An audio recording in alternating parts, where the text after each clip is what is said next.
It's one of those days where the gremlins are out. Oh. Hey, welcome everybody. It's that time again. Happy Friday. It is my favorite day of the week here at WMNH. It's my long day here, and I do love it so because I get to do this show, and then I get to come back later for Retro Spectrum Radio with Paul E.C. from 8 to 11 p.m. So I get to hang out here. I love it. But yeah, a little bit of a technical. That's why the longer than usual intro there with all the songs. So we're not streaming on Facebook today. Peter had the same issue this morning, and that's still not working. But apparently, it is not something local to us. It is a Facebook problem, not a WMNH problem, and I can confirm that because I actually tried just to see if I could do it. I thought maybe I can just stream on the Matt Connarton Unleashed Facebook page from my phone. You know, listeners won't hear all the audio, and they won't be able to hear if someone calls in and whatnot, but they'll be able to hear me talk. And that didn't work either. Actually, I got it did something weird, and it kept kicking me out. So whatever it is, it's an issue with Facebook's streaming component. Perhaps they've been hacked.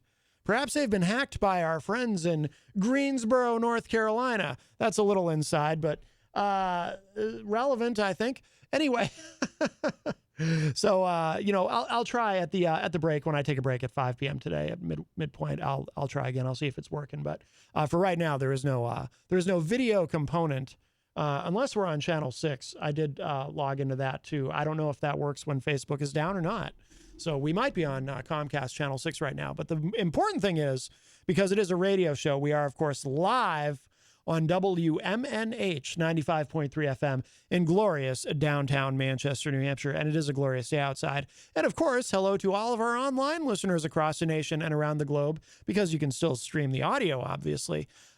You can go to WMNHradio.org and click listen live, or of course you can go to mattconnarton.com for all of your live streaming options, social media links, contact info, show archives, etc., etc. So you do have options. But and the studio line is open, 603-250-6007, 603-250-6007 if you would like to call. You can also text me at 617-917-4476. I'm on social media at Matt Connarton.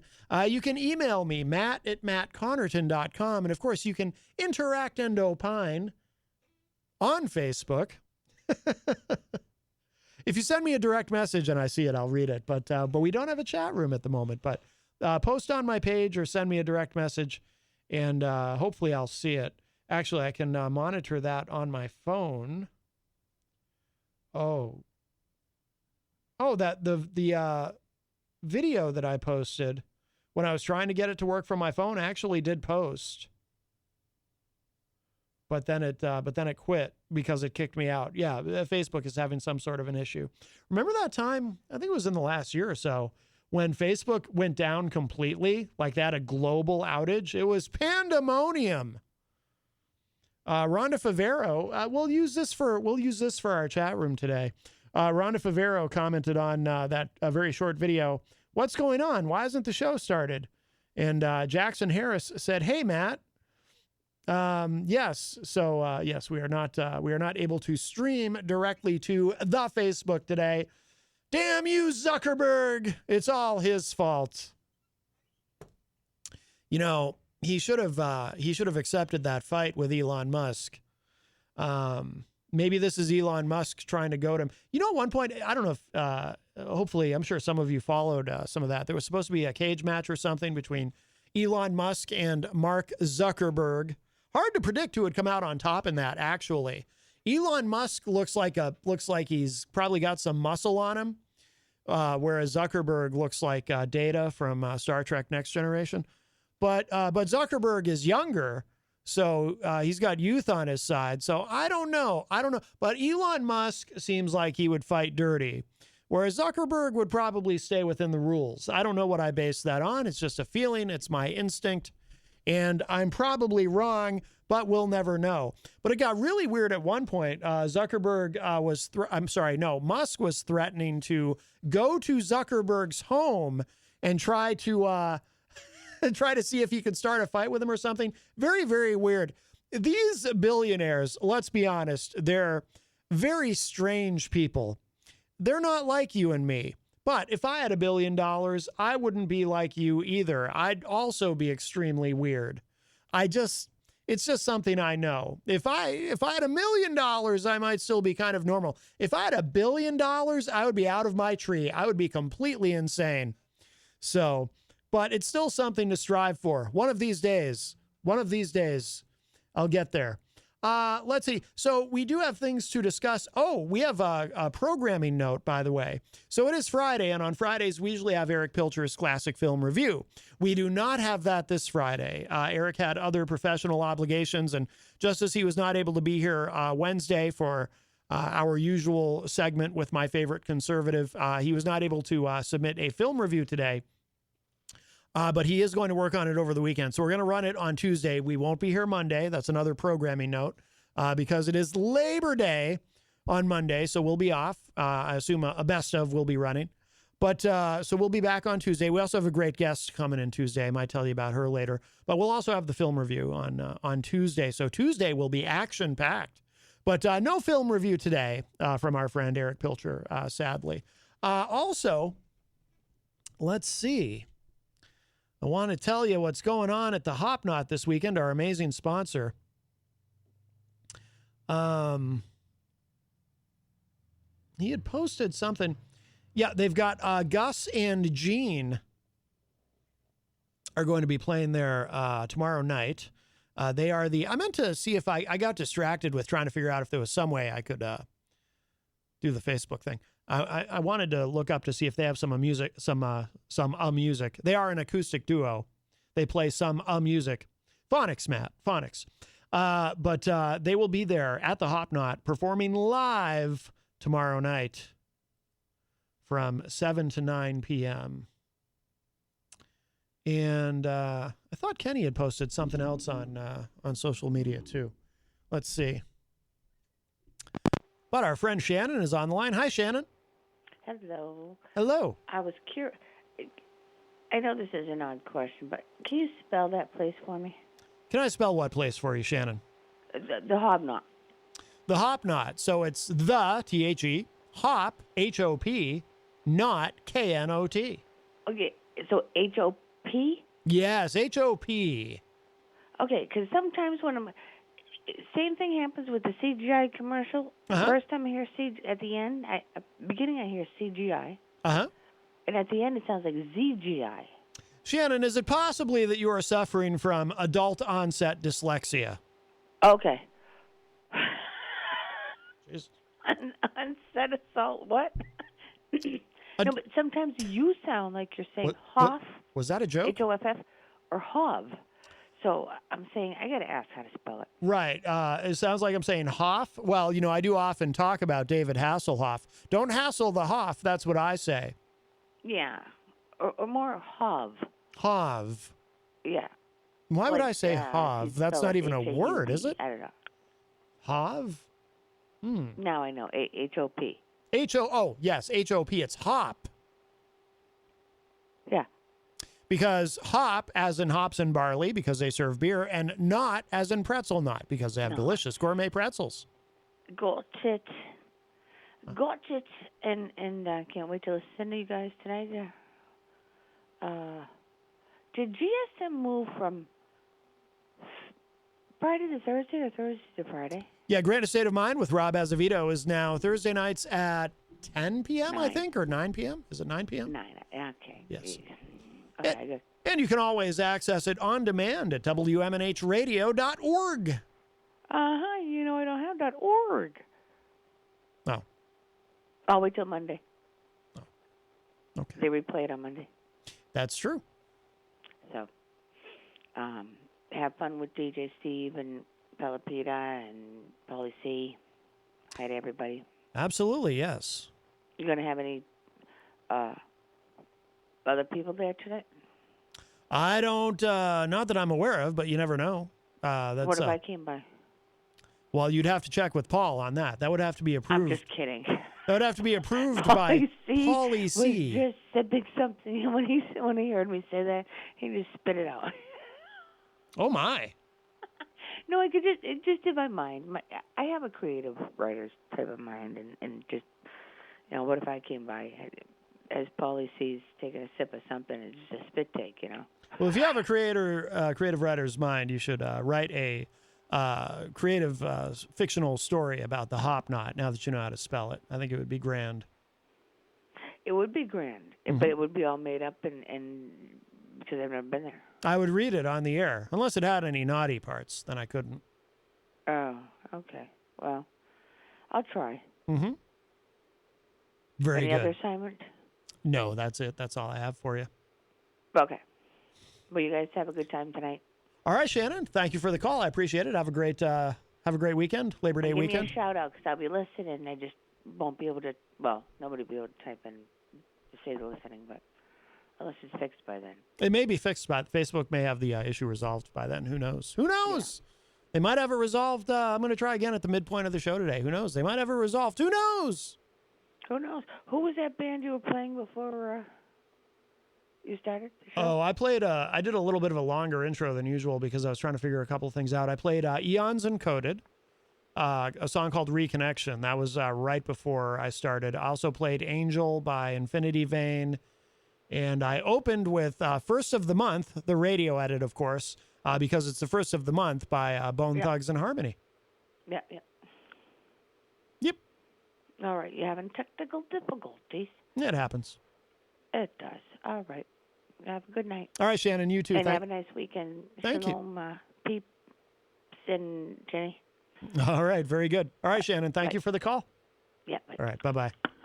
All right, that was our friend Shannon, and that does open up a line for you, 603-250. Whoa, that's a very loud-sounding vehicle outside. 603-250-6007 is the studio line, 603-250-6007. Let's see, so Gus and Jean will be tomorrow night at the Hop Knot. Let's see. Oh, also tonight going on, if you're... Of course, we'd love for you to spend the evening with your radio family here at WMNH for Retro Spectrum Radio with Paulie C. But if you decide to go out, you do have another option. DJ Reckless is doing a huge event tonight at the 603 Bar and Grill, right up the street, actually. The Back to School Glow Party. There's going to be glow sticks, $5 Tito's, Jello shots, beer pong, a food cart, music by DJ Reckless and Sean White. Sean White, the DJ, not the extreme sports guy. Remember him, Sean White? He had that long red hair. I think he has short hair now. I've seen him recently on some show.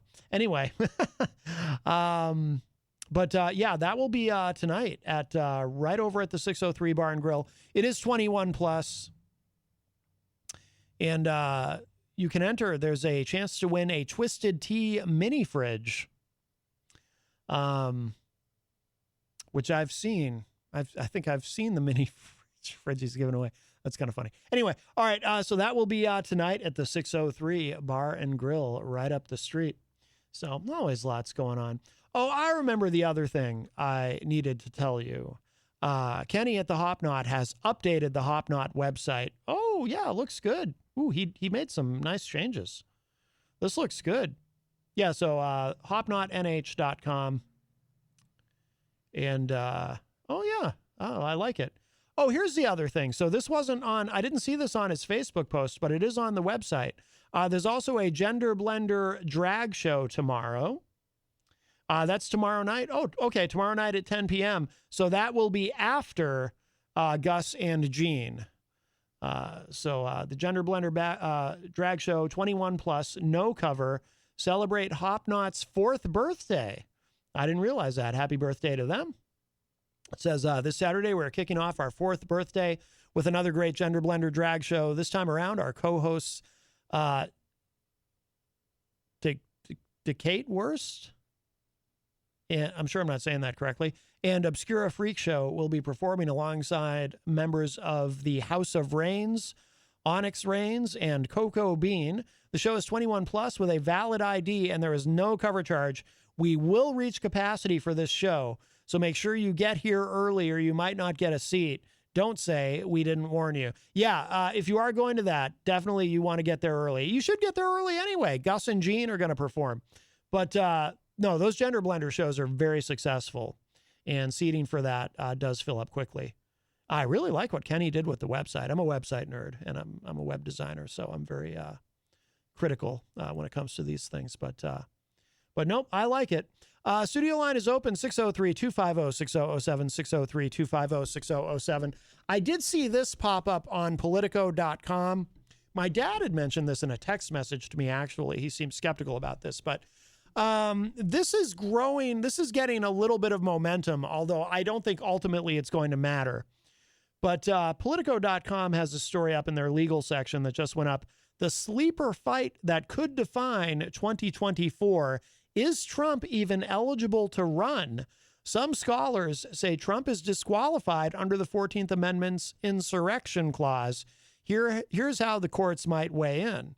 And we talked on the show the other day, by the way, there was some buzz that some anti-Trump Republicans, one of whom is, not that he's directly involved in this, or if he is, it's behind the scenes, but our Republican governor here in New Hampshire, of course, Chris Sununu, is very anti-Trump to the point that he has said many times that he is absolutely certain that Trump will not be the nominee. I don't know what he's going to say when Trump is the nominee, because he's going to be the nominee. But anyway, there was a story that there was a movement here in New Hampshire, an active movement here. And Chris Christie has been kind of surging in the polls here, too. So that's probably not entirely a coincidence, but there is certainly an anti-Trump wing, a never-Trumper wing, I suppose would be the correct term, of the state Republican Party here in New Hampshire. I'm certain Trump will win the New Hampshire primary. The way I see this going, he'll win Iowa, he'll win New Hampshire, he'll go on to Super Tuesday, and apparently his trial in Georgia starts. Is it the one in Georgia?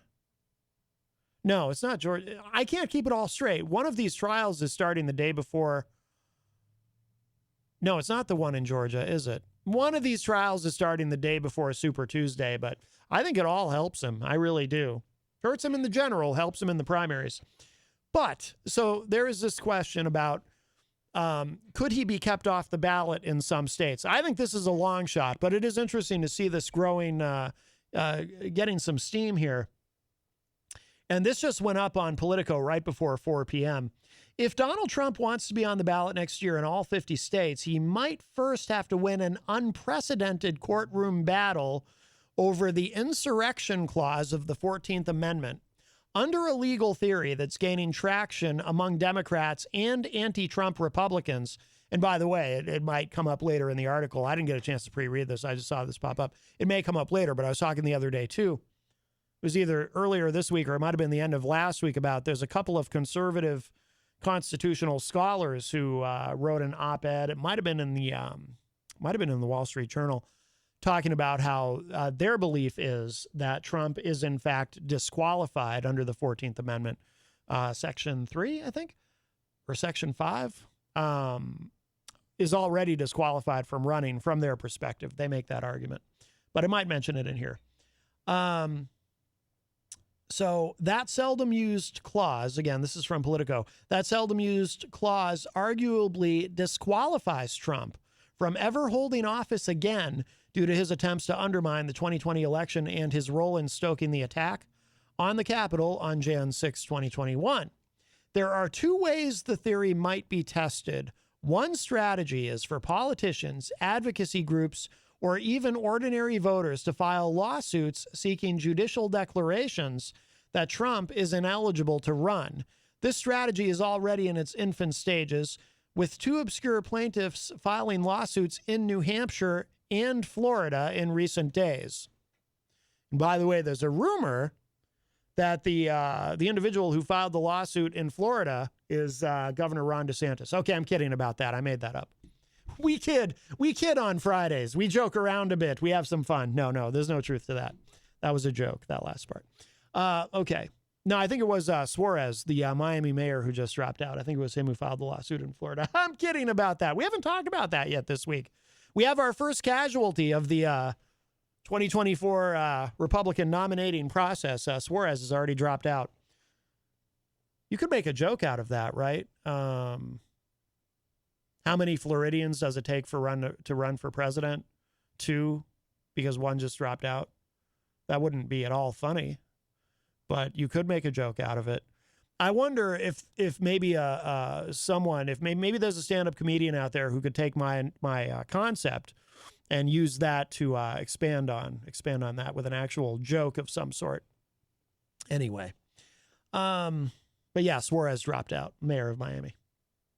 Okay, so the first strategy is filing lawsuits to keep him off the ballot. Okay, so it says here, the other more politically perilous option would be for one or more states to embrace the theory outright and simply refuse to list Trump on their ballots. That might force Trump to file his own lawsuits, asking courts, which Trump isn't shy about doing, never has been, asking courts to order his candidacy restored in those states. So far, no state has moved to bar Trump from the ballot, though secretaries of state around the nation are discussing the issue among themselves. By the way, kudos to Politico for getting that right. Secretaries of state, which is the plural of Secretary of State. I could not tell you how many times now on cable news I've heard people refer to the plural of Secretary of State as Secretary of States. Drives me insane. No, it's Secretaries of State is the plural, not Secretary of States.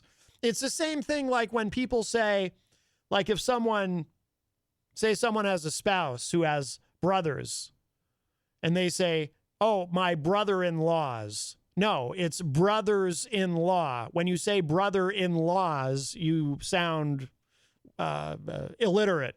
Anyway, I have these pet peeves. If you're new to the show, I have a lot of pet peeves about specifically about language, because I obviously am speaking the Queen's English at all times. I'm kidding. I know that's not true.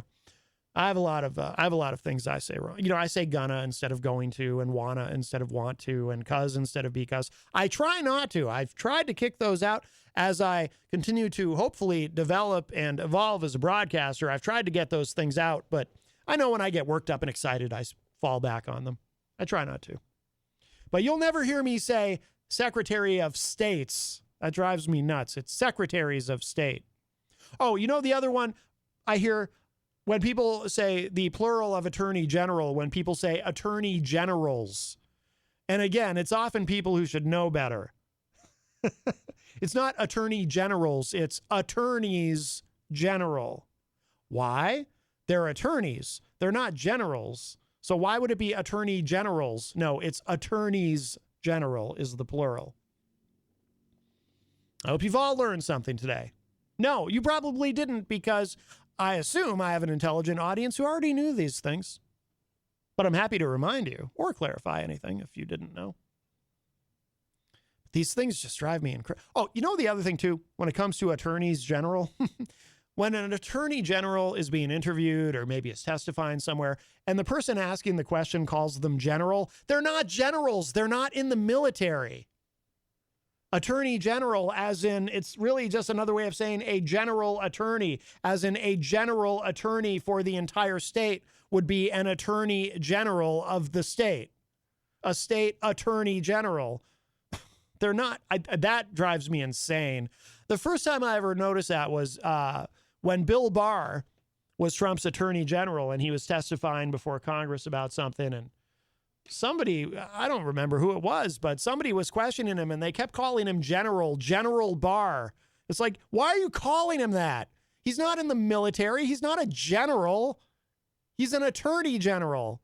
Call him Attorney General Barr or AG Barr or Mr. Barr, or call him Bill. Don't call him General Barr. That doesn't make any sense. It wouldn't be so bad if it wasn't people who should know better doing that. Makes me crazy. Crazy. These are the things I think about when I have, well, nothing else to think about, I guess. I think about these things. I should play that song at the break for JFed, that Think About What You'd Think About song by MCJB. Greatest rapper alive. All right, so getting back to this. So either of these scenarios could thrust the courts and likely the Supreme Court into an unsettled debate over the meaning of the insurrection clause, a long-winded 110-word provision that was ratified in 1868 and has rarely been interpreted or even invoked since then. Here's what you need to know about the 14th Amendment theory. Okay, first, what is the insurrection clause?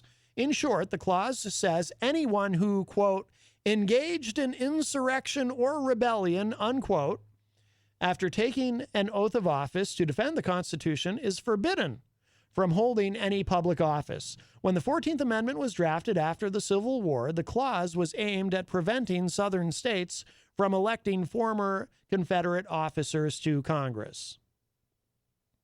By the way, before we go any further, too, I will acknowledge, as I like to do, that not all of us agree that the term insurrection is appropriate for what happened on January 6th. I use the term, and I stand by it. The Webster's definition of insurrection is a violent uprising against a government or authority. And that's what we had. So some people prefer the term riot. I would say these terms are not mutually exclusive. Something can be both a riot and an insurrection. And by the way, we do know there was some organizing and planning involved by certain groups like the Proud Boys. A couple of them just got sentenced this week to prison for insurrection because there was planning involved. You had the Proud Boys, you had the Three Percenters, you had who else? There's the Oath Keepers, of course. So there was planning involved. This was not entirely spontaneous. Anyway, so I'm just saying, I believe the term is appropriate and it applies here. Okay, having said that. Okay, so the text in question is from Section 3 of the 14th Amendment, and it says the following, quote, "No person shall be a senator or representative in Congress or elector of president and vice president or hold any office, civil or military, under the United States or under any state who, having previously taken an oath as a member of Congress or as an officer of the United States or as a member of any state legislature or as an executive or judicial officer of any state to support the Constitution of the United States, shall have engaged in insurrection or rebellion against the same or given aid or comfort to enemies thereof. But Congress may, by a vote of 2/3 of each house, remove such disability," unquote. So that's the text we're talking about, Section 3 of the 14th Amendment. And by the way, we've talked about the aid and comfort part when the president came out. He made that video telling everybody, after 2.5 hours, came out, made the video telling everybody it's time to go home now. We have to have peace. But he also said, I love you. I understand why you're angry. You should be upset.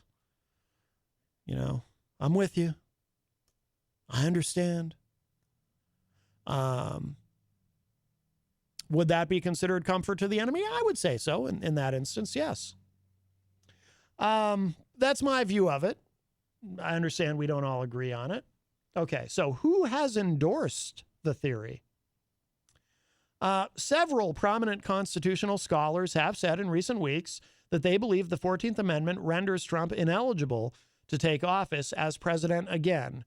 William Baud and Michael Stokes Paulson, two conservative law professors, wrote an article that is set to be published in the University of Pennsylvania Law Review next year. They argue that the provision is intended to, quote, embrace a broad range of willful participatory conduct, unquote, as qualifying for having, quote, engaged in, unquote, insurrection or rebellion. And they say Trump's actions, particularly his efforts to pressure then Vice President Mike Pence to prevent the counting of electoral votes, and Trump's, quote, incendiary, unquote, speech encouraging supporters to march to the Capitol on January 6th clearly meets that standard. J. Michael Ludig, or is it Ludig or Luddig? A conservative. Oh, yeah, he testified before the Jan 6 committee, right? I think that's the same gentleman. Luddig, a conservative former federal judge, and Lawrence Tribe, a liberal constitutional law professor, agree, They wrote in The Atlantic last month, quote, "The former president's efforts to overturn the 2020 presidential election and the resulting attack on the U.S. Capitol place him squarely within the ambit of the disqualification clause, and he is therefore ineligible to serve as president ever again," unquote. All right. Now, what is the counter argument? It says here, not all legal scholars agree with these interpretations of Section 3 of the 14th Amendment. Skeptics say the recent interpretations embrace overly broad definitions of the amendment's language, and they argue that the criminal justice system is the appropriate enforcement mechanism for preventing someone who participated in an insurrection from holding office. Stanford law professor Michael McConnell, for example, cautioned against too loose an interpretation of the provision, suggesting the terms insurrection or rebellion should apply to, quote, only the most serious uprisings against the government, unquote, such as the Civil War. So it sounds like, so in his view, so he doesn't see January 6th as qualifying as an insurrection, and therefore he would argue against using it here. We have a call. Hi, welcome to Matt Connarton Unleashed. Who's this? Matt Connarton. That's a familiar. Hello. That's a familiar voice. It is I, Erich Pilcher. Oh, hey. At first it was like a weird echo almost kind of thing, and it threw me. And I thought perhaps you were someone menacing, and you were about to tell me that I was about to meet my doom. Am I disturbing anything right now? Not at all. I mean, the way you sounded though at first in the phone call, that was disturbing. There was a strange effect. I feel like you're taunting me. And the way you said Matt Connarton, I thought whoever's on the other end here, I didn't think it was you at first. Whoever's on the other end is they're going to shove me into a wood chipper or something. This is very frightening. I'm sorry for being graphic, but it is Friday. Yes. I feel like you're taunting me, Matt. Why is that? Well, I mean, I saw your video of you trying to get the Facebook Live up and running, and you're wearing a shirt that is very familiar. Oh, yes, my Hopknot shirt, yes. Your Hopknot shirt looks an awful lot like my Hopknot shirt that I had to purchase. So, I saw that, and I'm like, is this man taunting me? Oh, my goodness. With a Hopknot shirt? Oh, my. That's what you thought? Wow. Well, I'm honored. I mean, it would have been kind of mean given the awful week I have had. Have you had an awful week? I am already at 53 hours. Oh, and are you working all day today? I'm working until 8 o'clock tonight. And then do you work tomorrow? Yes, I do, but that's a new pay week. So. Oh, okay. Well, so you'll have a good check, right? That's a good thing. Yeah. But I wanted to apologize formally for not having my film review ready for today. That's okay. You don't need to apologize for that. It's not a problem. Well, I wanted to apologize to the audience and the 1 to 3 people that like it. No, everyone likes your film review. Everyone. I did. We've done some expensive demographic research. It turns out everyone likes your film review. Well, I mean, there is one individual that is not a fan.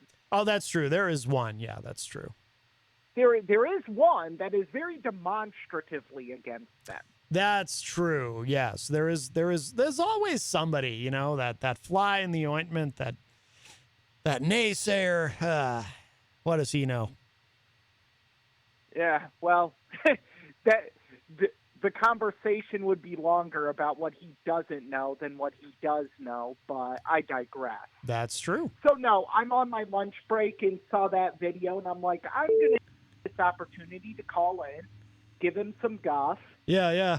And I I actually didn't realize at first that the video even posted. The reason because I know the stream isn't happening because normally if we have low call volume, I'll bring it up on my tablet.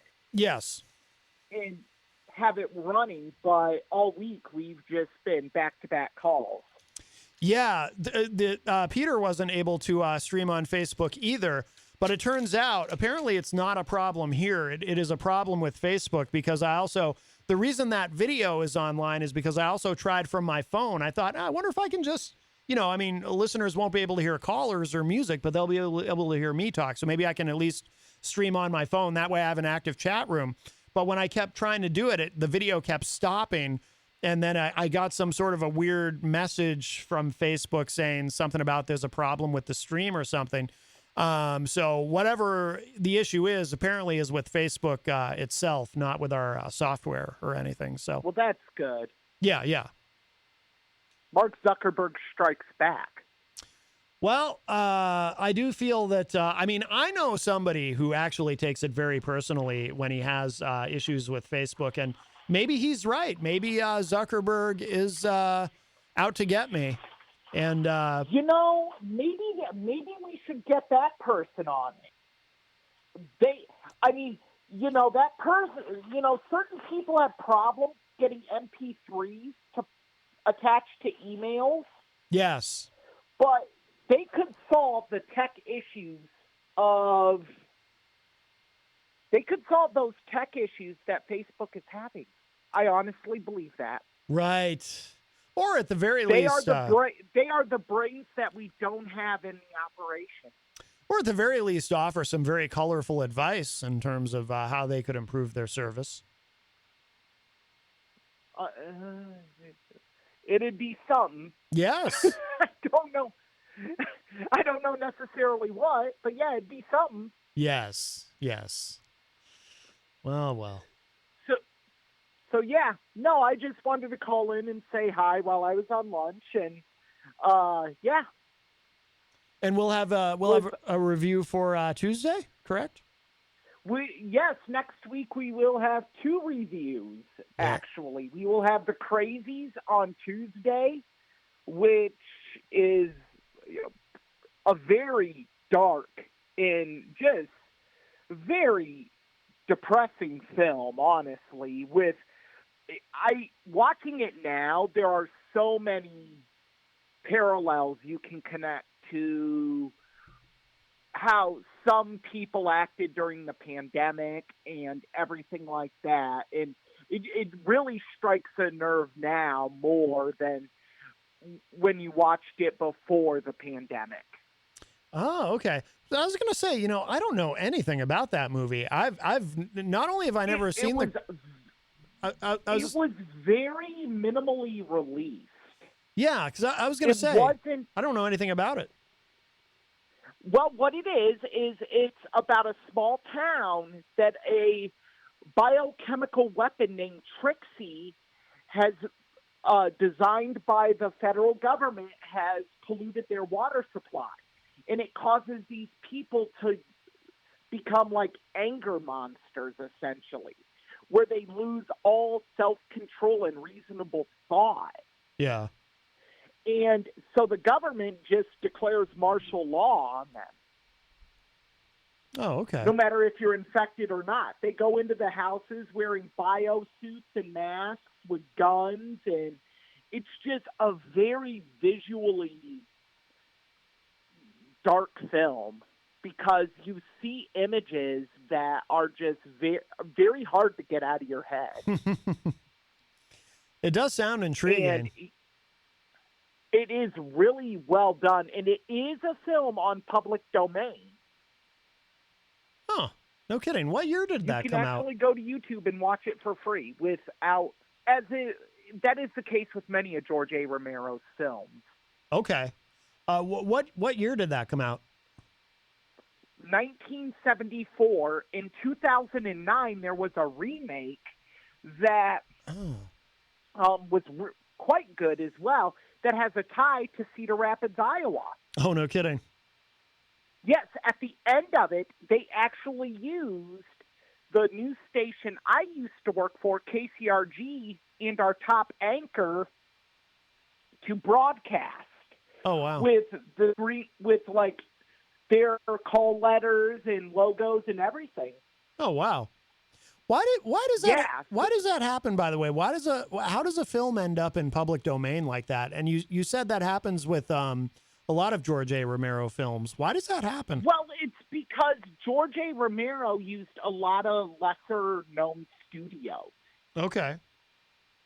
I mean, in distribution companies and production companies, and they would go belly up, and essentially these films were just lost to public domain. The copyrights expired.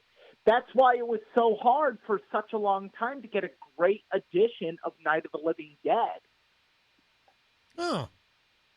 Because it was in public domain. So everybody all you would have to do is just burn the film to a DVD and sell it for $2 or $3. Yeah, yeah. Oh, interesting.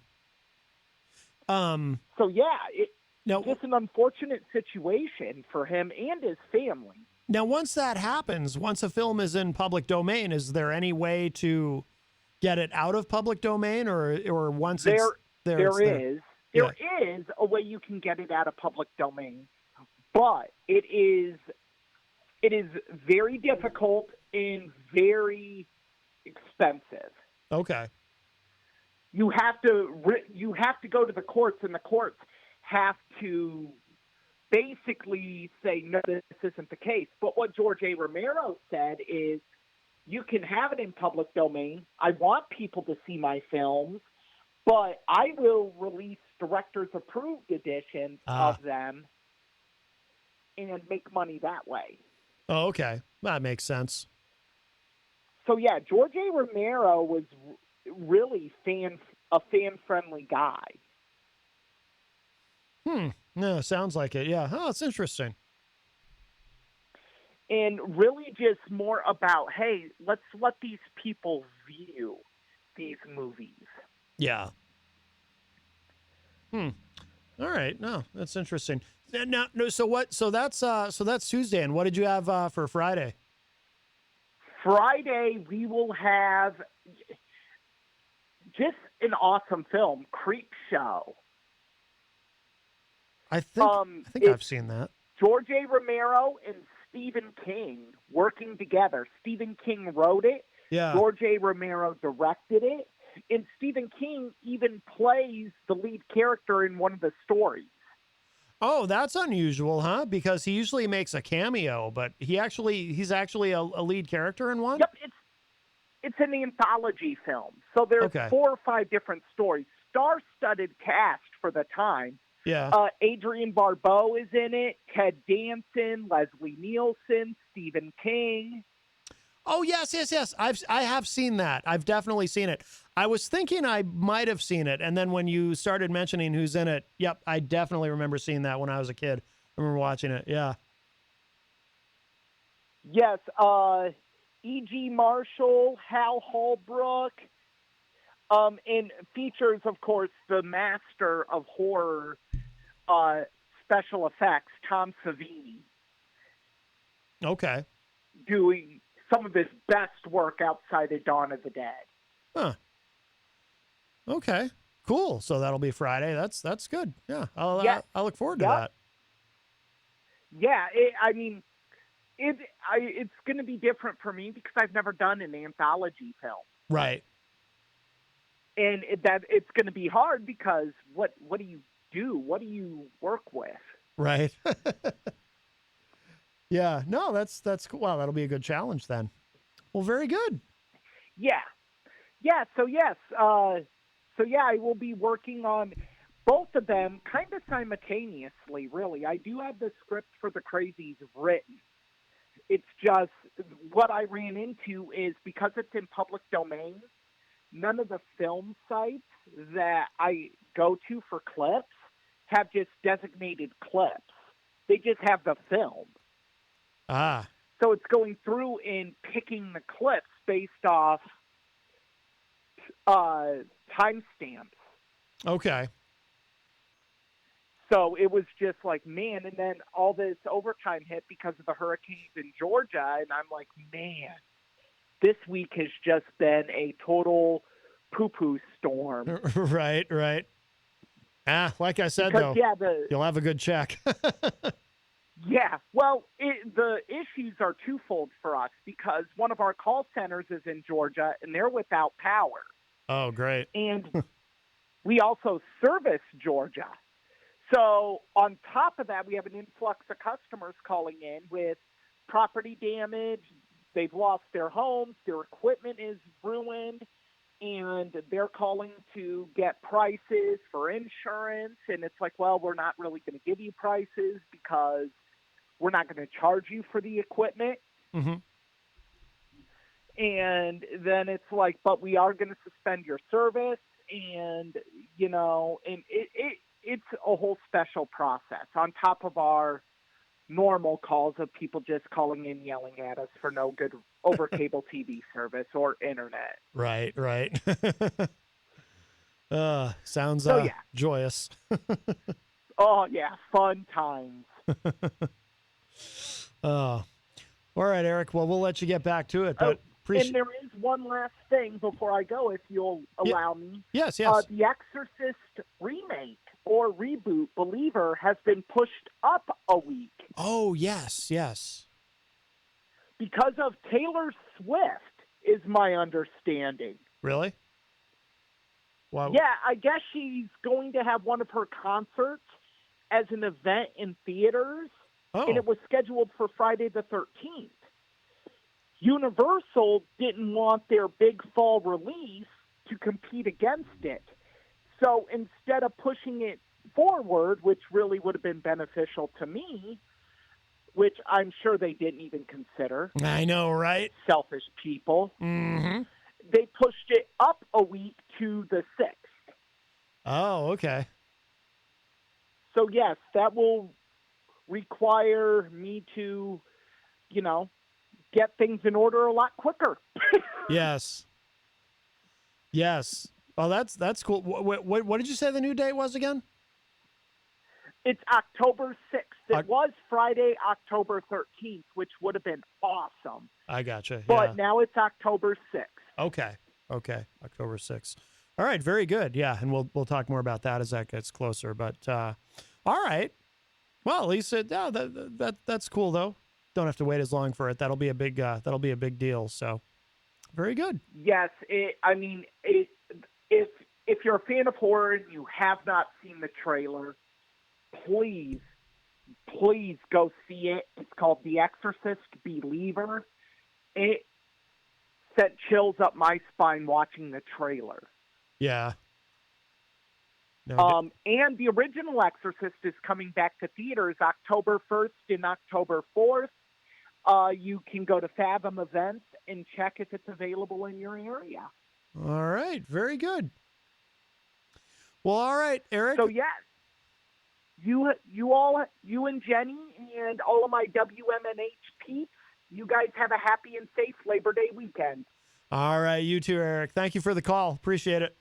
No problem, sir. Thanks for having me. Anytime. All right, man. Bye-bye. Bye. All right, very good. That's our friend Erich Pilcher from Cedar Rapids, Iowa, and of course he's a big part of the show. Wednesdays, we do our segment, My Favorite Conservative, I call it. And then Fridays, we have the film reviews. No film review this week, but as Eric explained, he's obviously been very busy. So that will be on Tuesday. Let's do this. Let's take a break. I think I'm going to play some Stone Road Band. This is the band that Kevin Horan used to be in. The song Brutus. I love this song. And I think this is one of the ones he says he still plays live in his solo shows. But we'll take a little break. We'll play a little music, show some love to our amazing sponsors, and then we'll be back with hour number 2, Numero Dos, and we'll continue with what we were talking about before Eric's call, because I think it's a pretty interesting subject. And we'll get into some other stuff too. And stick around, more to come. Don't go away. WMNH, rip the knob off.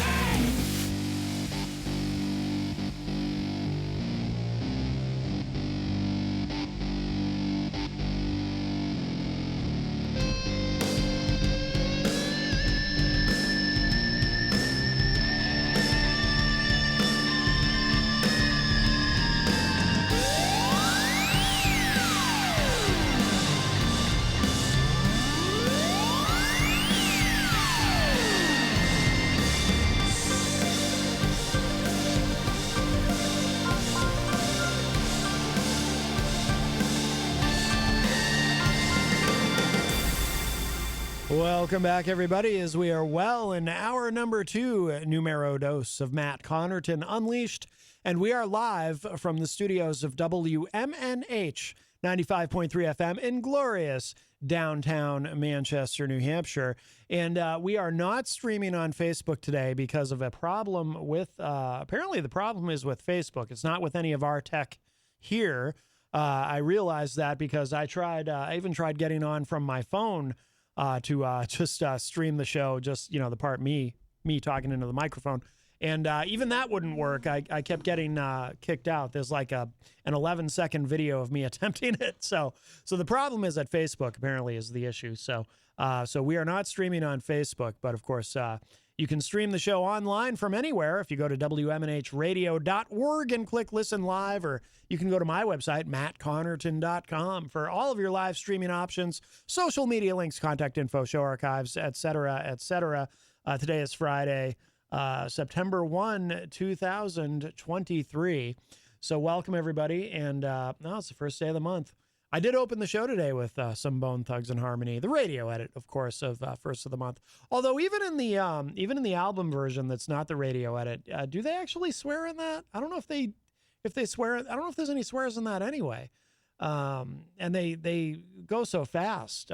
Would you even be able to hear it if there's a swear in there? I don't know. Yeah, 603-250-6007 is the studio line, 603-250-6007. You can also text me at 617-917-4476. I'm on social media at Matt Connarton. You can email me, matt@mattconnerton.com. You cannot interact and opine in the Facebook live chat. However, because we're not streaming live, however, you can comment on that little 11-second video that I posted earlier. I saw Scott Robinson posted a comment while our friend Erich Pilcher, who called in, said that he would take a hard pass on The Exorcist, which will be coming out now October 6th, the new one.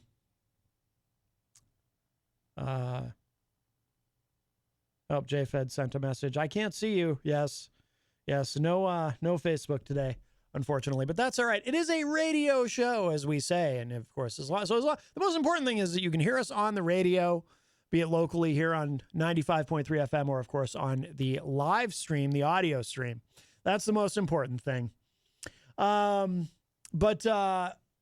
let's talk about, we'll get back into the subject that we were discussing in the first hour, because there's more to say on that. But also, we have our amazing sponsor, the Hop Knot, right across the street at 1000 Elm Street, and they've got a couple big things going on tomorrow.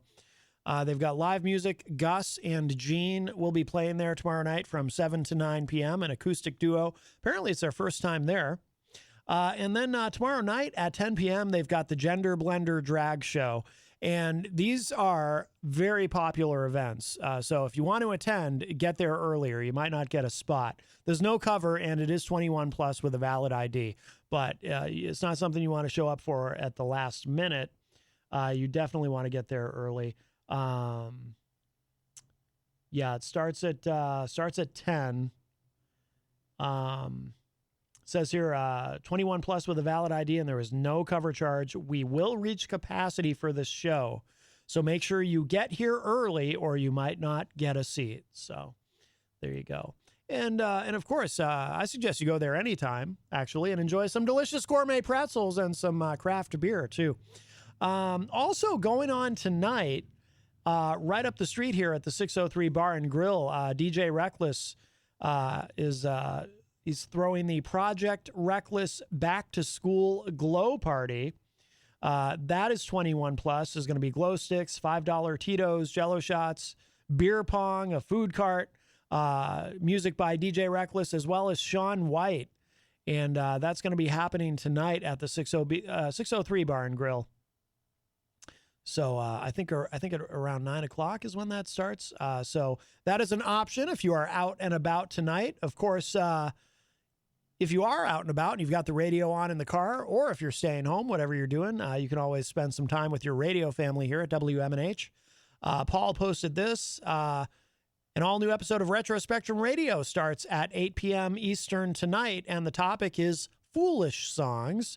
Do join us, and of course, you can listen at WMNHradio.org. Just go there and, did I just say glow there? I'm thinking about glow sticks. Just go there and WMNHradio.org, that is, and click listen live. Sorry, I was having a memory of, I was in a band many years ago called My Life Crisis. In fact, the subject came up a few months ago on the show when one of the guys who was in the band with me had passed away recently, Ben Brackett at York. So we kind of did a little tribute to him on the show. But that band, we had a drummer at one point whose name was Andrew, and Andrew liked to put glow sticks all over his drum set. And Andrew was younger than the rest of us. I think he might have even still been in high school when he joined the band. And we were not, for the kind of music that we were doing, nothing wrong with glow sticks, but there was a time and a place, is there not? For the kind of music we were doing, the glow sticks, we weren't feeling the glow sticks. I remember there was one show we were playing at, people in the area from the music scene around here might remember the Bomb Shelter on Eddy Road. It wasn't a literal bomb shelter. It was a music venue, and we would play there. Usually heavy bands, loud heavy bands, metal bands would play there. And we played there one time, and well, we played there many times in My Life Crisis, but I just remember Andrew, he's got his drums, he's got his glow sticks out, and he's putting them all over his drum set, and he said to me, do you want some glow sticks for your bass? And I said, I looked at him and I said, no, thank you. And but in my mind, the thought was not simply no, thank you. It was no, thank you because, and then the rest of the thought I chose not to say out loud to him because I didn't want to hurt his feelings. And I won't say the rest of the thought out loud here either because I would not be permitted to use those words on the air. But I had a very specific response in my mind when he asked me that question, if I wanted to put some glow sticks on my bass, but I politely declined. But I seem to remember a conversation with another band member after the show. He actually asked me if I wanted glow sticks for my bass. Right, because I'm going to put glow sticks on my bass while we're on stage, and I'm, got my head shaking and my hair flying everywhere because I had long hair at the time, and I'm going to put glow sticks on my bass. That's going to look so metal. It was very important to look metal. Had to look as metal as possible. No, I'm kidding about that part. I don't even have any tattoos or piercings. I never looked metal. But I tried to, but I would have looked even less metal if I put glow sticks on my bass. That would have looked unmetal. It would have been a little embarrassing. So I declined. The studio line is open, 603-250-6007, 603-250-6007. I do want to get back to, before we run out of time, if you're just joining us, we were discussing earlier, and we'll try to get through the rest of this fairly quickly because I had a couple of other things I wanted to look at. And there's just never enough time, 2 hours. It goes by so quick. And there's always so much to talk about. But if you are just joining us, we were talking about this. Politico has this article up today about this is gaining some traction. The article is the sleeper legal fight that could define 2024. Is Trump even eligible to run? And we're talking about these legal scholars who are making the argument that Trump is not eligible to run under the because of the insurrection clause in Section 3 of the 14th Amendment. And so we went through some of the argument in favor of the insurrection clause and thus in favor of disqualifying Trump from running for office, for any office. So we went through that. But let's look at the counter argument. We started to look at what the counter argument to this is. So we'll finish with that. So it says here, not all legal scholars agree with these interpretations of Section 3 of the 14th Amendment. Skeptics say the recent interpretations embrace overly broad definitions of the amendment's language, and they argue that the criminal justice system is the appropriate enforcement mechanism for preventing someone who participated in an insurrection from holding office. Stanford law professor Michael McConnell, for example, cautioned against too loose an interpretation of the provision, suggesting the terms insurrection or rebellion should apply to, quote, only the most serious of uprisings against the government, unquote, such as the Civil War. Others have also expressed concern about the precedent of secretaries of state unilaterally disqualifying certain politicians from the ballot, suggesting such a step might be seen as undemocratic. So, for example, if our Secretary of State here in New Hampshire, because this came up the other day, this was in the news that a rumor, really nothing more than that, but a rumor or a story circulating that our Secretary of State might be considering this. And there is, an anti-Trump or never Trump wing of the Republican Party, certainly here in New Hampshire, led by our Governor, Chris Sununu. But that would be, I can see how that wouldn't be a popular move, even if you agree in principle. That would be pretty difficult if secretaries of state started to just unilaterally make that decision and interpret Section 3 of the 14th Amendment that way, or interpret the events of January 6th in that way, because, for example, as I mentioned earlier, not everyone agrees that the term insurrection is even appropriate to what happened. I feel that it is. That's my opinion. But not everyone agrees. So I can see how that would be pretty problematic if individual secretaries of state in different states just started saying, no, we're not going to allow Trump to be on our ballot. But that's a big problem. You know, even Ellie Honig on CNN today, the legal analyst they have on, he threw cold water on this whole thing because he said no one's ever tested before how this would even work. What is it's one thing to talk about, it's funny, as I'm thinking about it now, I'm realizing there's another part of the 14th Amendment that's questionable in a similar way to the way that Ellie Honig raised, and that is when we were talking about back during the debt ceiling debacle, when we almost went over the fiscal cliff, and you had all these people who were saying, well, Biden should just invoke the 14th Amendment, which says that basically that we cannot default, that the country's debt shall not be questioned. But the problem, as I remember discussing on the show at length at that time, was that it had never been tested before. And all it's going to take, if Biden were to use that option, and Marianne Williamson, when she was here, she even said, no, Biden shouldn't have negotiated. He should have just invoked the 14th. But the problem is, because it's never been tested, we don't even know what the mechanism would be for the executive branch to invoke the 14th Amendment. So we're not even sure what the process would be. And then if the process is challenged or struck down in court, that's it. Game over. We're in default. So that was a very dangerous course. And I've talked about it. If we can get Marianne Williamson back on for a full 2 hours as the primary gets closer, I'd like to do a deeper dive on some of these issues where we agree on a lot of things, but we do disagree on some things too. And that was one of them. But this is a similar issue, right? What would be, if you're going to invoke Section 3 of the Section 3 of the 14th of the Constitution to say Trump cannot be on the ballot, what is the mechanism to do that? Because it's never been tried. It's never been tested. So, and that's what Ellie Honig said today on CNN. So he threw cold water on it. He said, no states are going to be able to do this because no one knows how to do it. So if you don't know how you're going to do it, you can't do it. That was his argument. So next section of this, how would the 14th Amendment theory be put into practice? Okay, so here we get into it, the problems. So it says here, most likely it would need to be enforced as the result of a lawsuit. A candidate running against Trump in either the Republican primary or the general election would have the cleanest path into court because they could argue that they are directly harmed by Trump's presence on the ballot. Okay, so in other words, in legal terms, and I'm not a legal expert of any kind, but I do know that if you're going to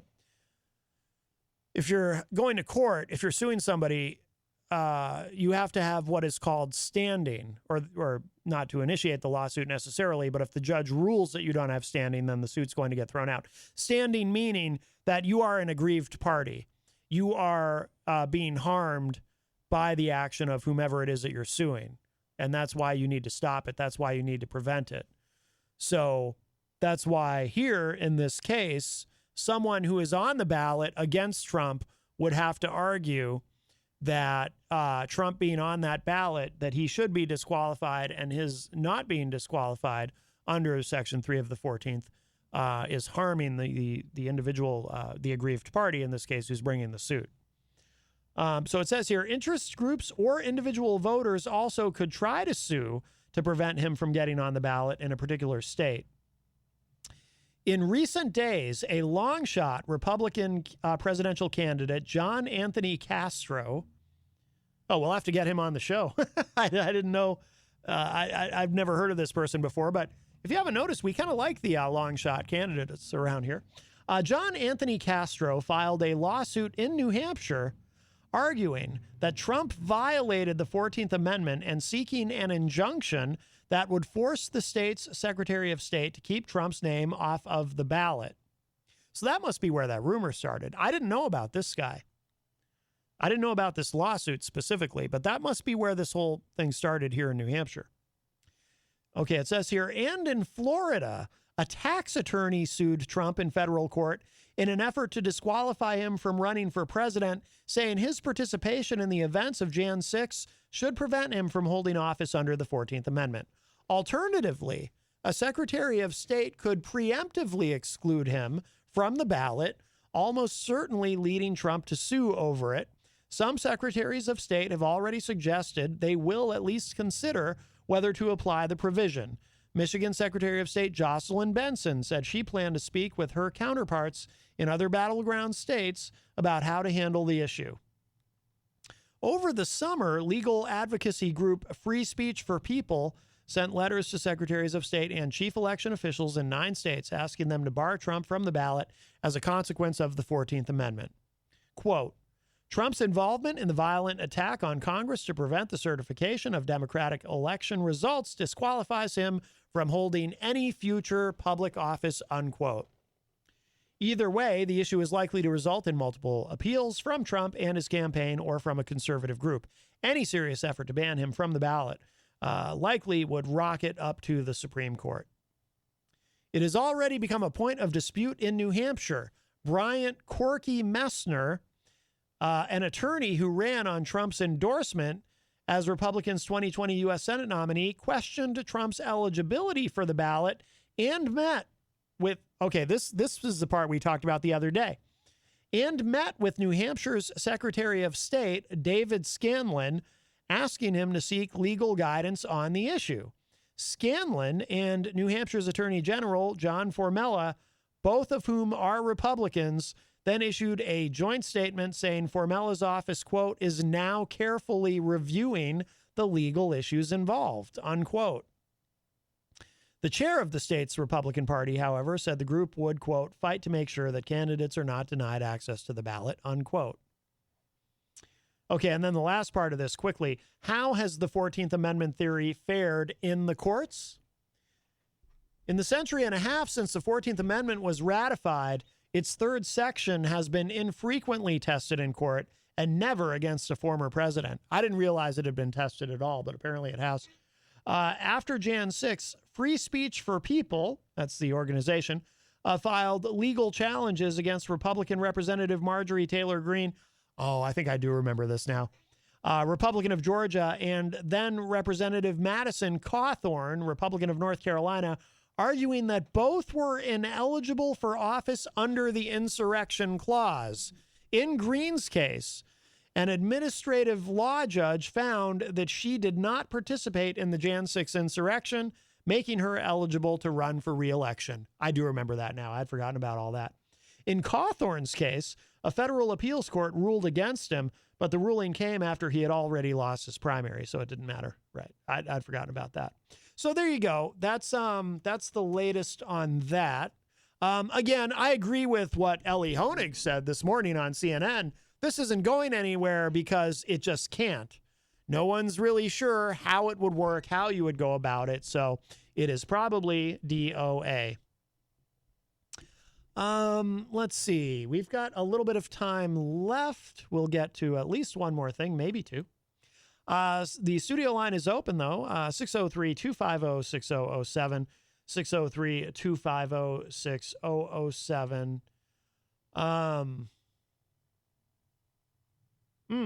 Here's some potential good news for Trump. This just popped up too on thehill.com. DOJ loses on appeal in trying to block Trump deposition. It says here the D.C. Appeals Court ruled today that former President Trump can be deposed in suits against the FBI brought by former agents Peter Strzok and Lisa Page. Oh. Wait, why were they trying to... Okay. I'm a little unclear on something here, but we'll figure it out. I'll figure it out. We'll figure it out together. Okay, so the Department of Justice appealed a ruling from a lower court in July, which came to the same conclusion. Strzok is suing the Bureau for wrongful termination, and Page is suing for invasion of privacy after the pair were embroiled in a political scandal due to work on the Bureau's investigation into Trump's ties to Russia in 2018. Text messages became public. Yes, Trump actually at a rally performed them. Perhaps he was inspired by hearing one of my dramatic readings. Text messages became public in which the pair spoke about how they personally disliked Trump, causing concern that the entire investigation was biased, later resulting in Page resigning and Strzok being fired. DOJ attorneys argued in their appeal, quote, only the most extraordinary of circumstances would justify allowing a plaintiff to depose a former high-level official about actions he took in the course of his official duties. This case falls far short of that standard, unquote. FBI Director Christopher Wray and former Trump Chief of Staff John Kelly already testified in the lawsuits, making Trump's testimony unnecessary, the DOJ argued. The appeals court ruled that the district judge Amy Berman Jackson properly considered the DOJ's concerns about a former president being deposed and came to her conclusion justly. Quote, having employed particular deference and restraint considering the separation of powers concerns at issue, the district court ultimately concluded that extraordinary circumstances warranted the deposition of the former president, unquote. There's more. Quote, under these circumstances, petitioners have not shown that the district court's conclusion was a clear abuse of discretion warranting mandamus relief. Mandamus? That must be a legal term. I'm not familiar with I have no idea what that word means. Kelly said in his testimony that Trump, quote, wanted to see Mr. Strzok fired, unquote, and considered other retaliation. All right. There's a little bit more to that, but that really doesn't have any direct effect on Trump. When I said that looked like good news, potential good news for Trump, I think it's kind of a wash. Got a little bit of time left. Yeah, let's look at this. I've been kind of fascinated, and if you're a longtime listener, you know this already. I've been kind of fascinated by Tucker Carlson, of course, was fired by Fox News, and then immediately began doing some form of a show on Twitter, now known as X. I'm still calling it Twitter. I don't care. And someday it'll probably go back to being Twitter. Who knows? Maybe Elon Musk will change it back. Anyway. And then there came this whole, in the aftermath of that, Fox News sent technicians to Tucker Carlson's house to confiscate the equipment that they had bought for him so he could do because I think he was doing the show that he did on the streaming service. What is it? Fox Nation. I think he was doing that from his home studio. And they went and they confiscated that. And they Fox attorneys sent a cease and desist saying that Tucker Carlson could not be doing the show on Twitter because he has a non-compete clause, which is common, very typical.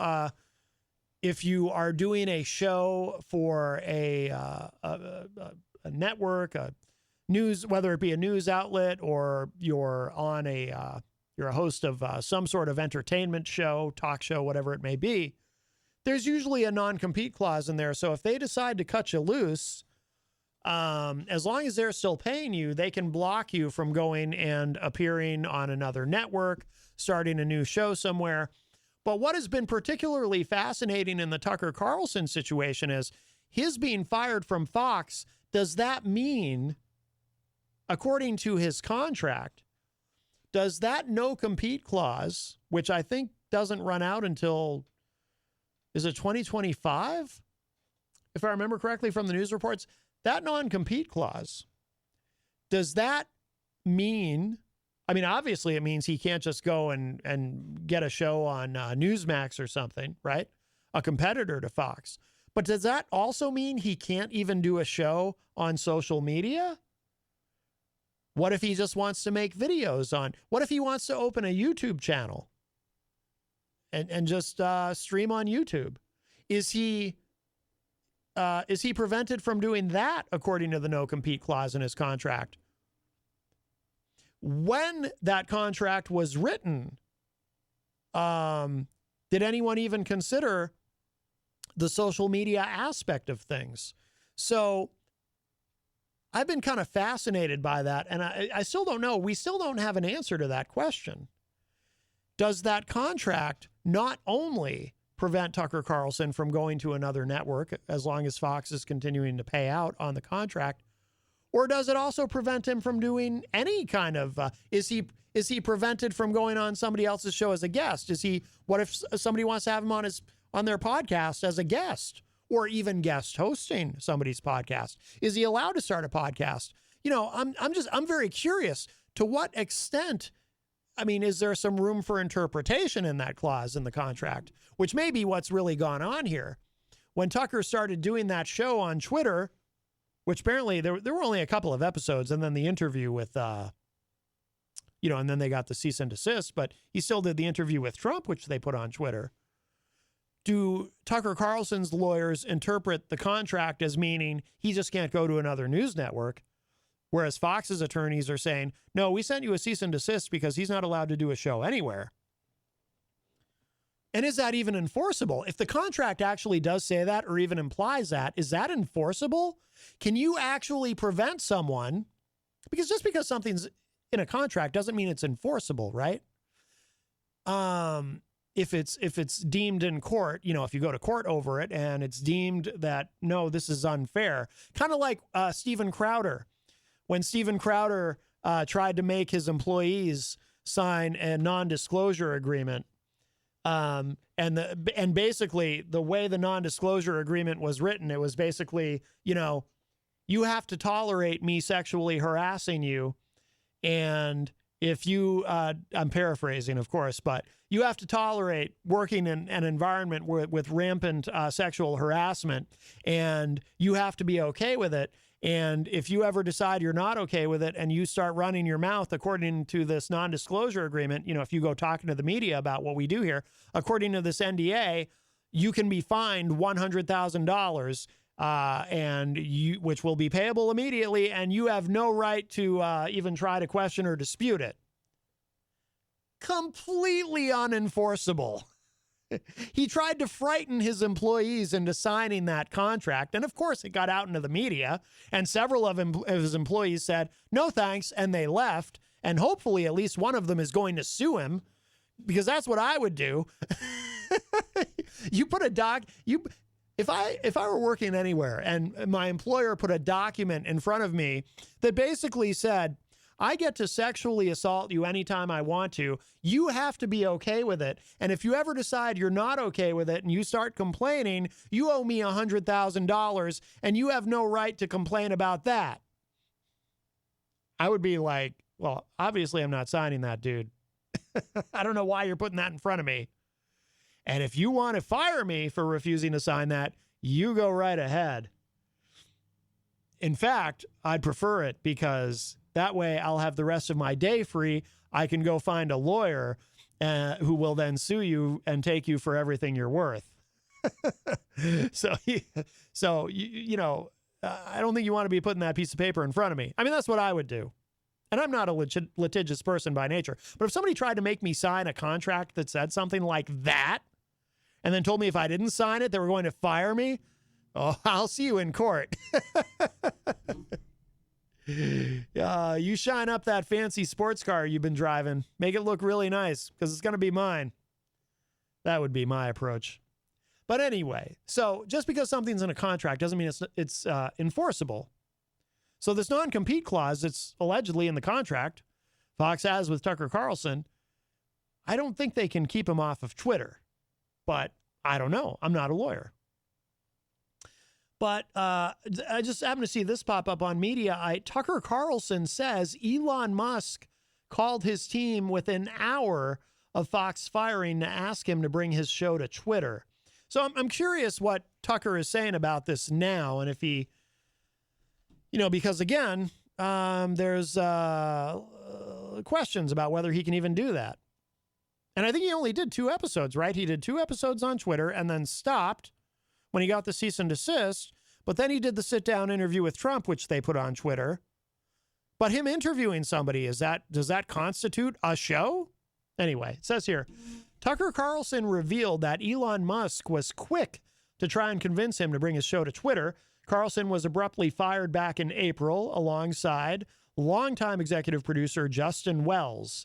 In a Thursday interview with Barstool Sports founder Dave Portnoy, Carlson opened up about leaving Fox and the surprising call Wells got an hour after they were ousted.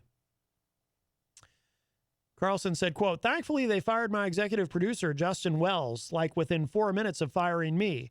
He really didn't do anything wrong. He was the best producer in all of television, and everyone knew it. And Fox has a lot of nice people, a lot of very incompetent people, obviously, running it.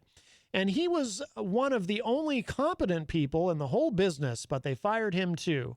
And within, an hour of that happening, Elon called and said, 'You should come to Twitter.' So I'll never stop being grateful for that," unquote. Less than a month after leaving Fox, Carlson announced he would be creating a show that would air only on Twitter. He's made it very clear that the move was out of necessity for free speech and that he does not work for Musk. Carlson said, quote, "We don't work for Elon or anything, but we're using the site like everyone else uses it, which is a platform that's not censored, and I'm super grateful for it," unquote. Now, it's interesting that he puts it that way, that he explains it that way, because it sounds like he's kind of sort of, making an implicit argument, a legal argument that, he's not overtly saying it, but he's kind of saying, look, I don't work for Musk. I don't work for Twitter. I'm just doing my videos there. I'm just doing my show there. I'm just using the platform like everyone else does, his exact words. Which is probably what his lawyers, I assume, if they end up in court, because I don't think Fox is actually, they threatened to sue with their cease and desist. I don't think they've brought any actual legal action beyond that. But that would be the argument in court, right, that Tucker's attorneys would make. Look, he doesn't work for Elon Musk. He didn't go work for Twitter. He's doing his own thing. He's just putting his own content on Twitter's platform, which he could do on any platform, Facebook, YouTube, Instagram, whatever. He's just creating content and putting it out there. That's not competing with what Fox News is. And by the way, I would tend to agree. I'm no fan of Tucker Carlson, but if that is the argument that he's making or his lawyers would be making, I would agree with that. You can't stop somebody from making content and just putting it on social media, can you? So the one downside Carlson revealed of having his show on social media is being more aware of the public's response. He said, quote, "I do think the downside to social media is you can get involved in people's responses to it. That's soul death. So do you just ignore it all?" Portnoy asked. Carlson said, quote, "I really try to. I know who I am for all of my faults. For all of my many faults, I know who I am, and I don't need other people to tell me who I am," unquote. All right. Well, we'll see how it all goes legally. He could be covered in legality, as Sarah once said. That was a deep cut in terms of references. That was a reference to a Huey the Gecko interview where we got some calls from the Pod Awful cult, and someone calling themselves Sarah said, threatening to sue Huey, said, "You're going to be covered in legality." I should put that on the soundboard. Anyway, we are just about out of time, my friends. So we're going to get ready to wrap up. But thank you all. It is Friday, which means I will be back. Retro Spectrum Radio, 8 to 11 p.m. tonight. with Paulie C. I have the honor and privilege of being one of Paul's co-hosts on that show, along with DJ Steve and Mike from Queen City Cabinetry. Love hanging out with those guys on a Friday night. Friday is my favorite day here, favorite day of the week at WMNH. So great fun.